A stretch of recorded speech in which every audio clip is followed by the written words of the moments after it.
If SBR ethics questions feel vague, use this video as your full answer method. The examiner is not asking you to be moral in a general way. The examiner is asking whether you can spot the ethical issue, connect it to the ACCA principles, explain the threat, and recommend a practical professional action. So your answer needs 4 moves. 1. Name the principle. 2. Identify the threat. 3. Apply the scenario. 4. Recommend the safeguard or action. That is the whole game.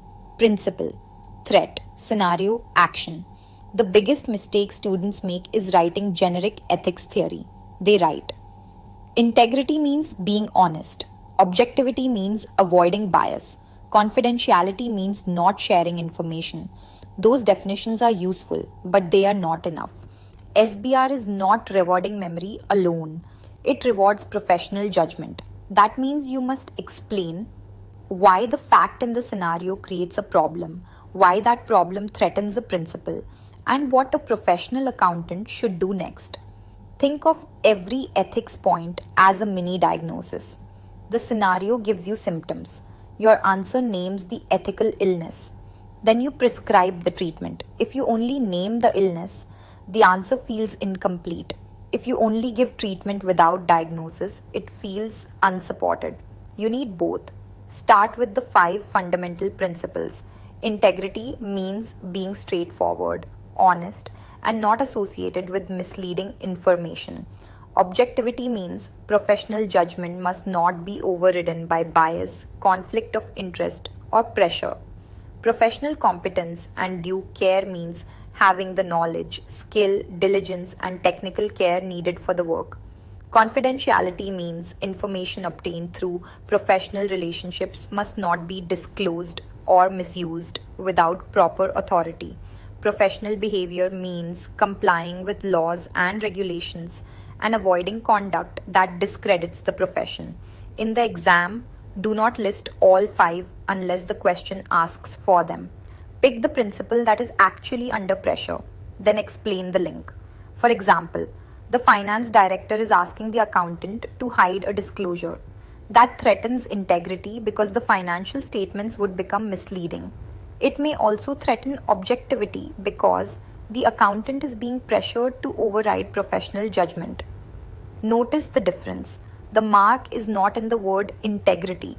The mark is in the link between integrity and the specific behavior. Next, identify the threat. There are 5 classic threats.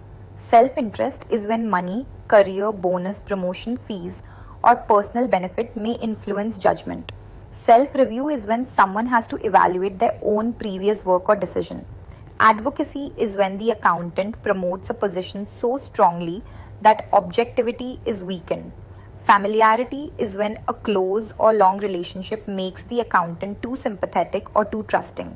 Intimidation is when pressure, threats, fear of dismissal, or a dominant person stops the accountant acting objectively.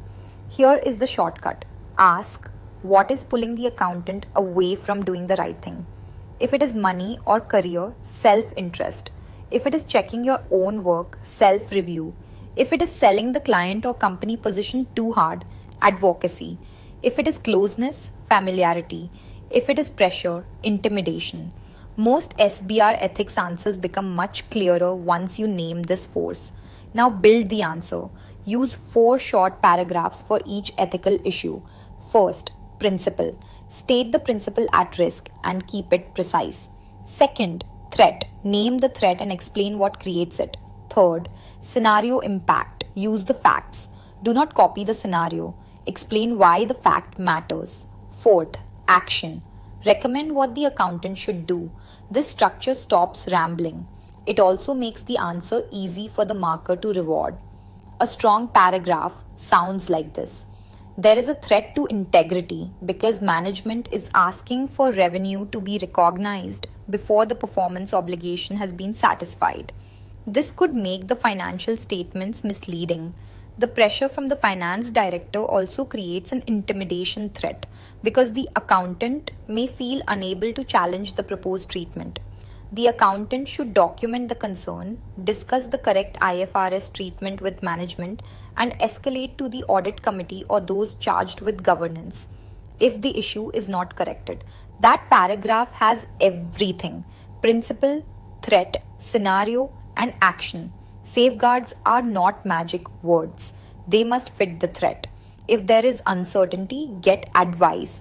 That might mean consulting a senior colleague, the ethics partner, ACCA guidance, legal advice, or an external specialist. If there is pressure, document and escalate. That might mean keeping written records, challenging management, speaking to the audit committee, or reporting to those charged with governance. If there is lack of competence, get training or bring in someone with the right expertise. If there is conflict of interest, disclose it, remove the conflicted person, or use an independent review. If the issue cannot be resolved, the final action may be refusal to be associated with the information, resignation, or whistleblowing where legal and professional duties require it. The key is proportionality. Do not jump to resignation as your first answer. Start with discussion, documentation, advice, and escalation. Then move to withdrawal only if the ethical problem remains unresolved. In the exam, scan the scenario for red flags. Pressure words are red flags: insisted, demanded, threatened, urgent, told not to disclose. Personal benefit is a red flag.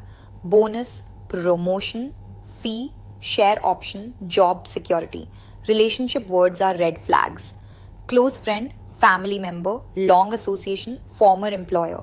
Competence words are red flags: no experience, specialist area, complex estimate, unfamiliar transaction. Secrecy words are red flags: do not tell the board, keep it off file, remove evidence, hide the disclosure. Every red flag should trigger the same question: which principle is threatened? Which threat is present? What should the accountant do next? This is how you turn a messy story into an organized answer. Let us use a common SBR style issue. Management wants to avoid an impairment because it would breach a bank covenant.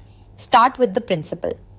Integrity is threatened because excluding the impairment may make the financial statements misleading. Then, the threat.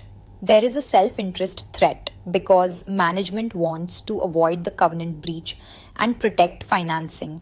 There may also be intimidation if the accountant is being pressured to accept the treatment. Then the scenario impact. The covenant breach matters because it gives management a strong incentive to bias the judgment. If impairment indicators exist, ignoring them would undermine faithful representation. Then the action. The accountant should perform or request a proper impairment assessment, document the evidence, challenge management's assumption, and escalate to those charged with governance if the correct treatment is refused. That is an exam-ready answer. It is not long. It is focused. It uses the scenario. And it ends with professional action. Before you move on from any ethics requirement, check 5 things. Have I named the correct principle? Have I named the specific threat? Have I used the scenario fact, not just theory? Have I explained why it matters for the financial statements, the profession, or the users? Have I recommended a practical action? If yes, the answer is doing what SBR wants. Ethics questions are not there to catch you out.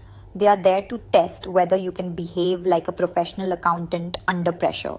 So remember the framework: principle, threat, scenario, action. Use it every time, and SBR ethics starts to click. Revise smarter. Study better. For more ACCA clarity, visit RevPro.club.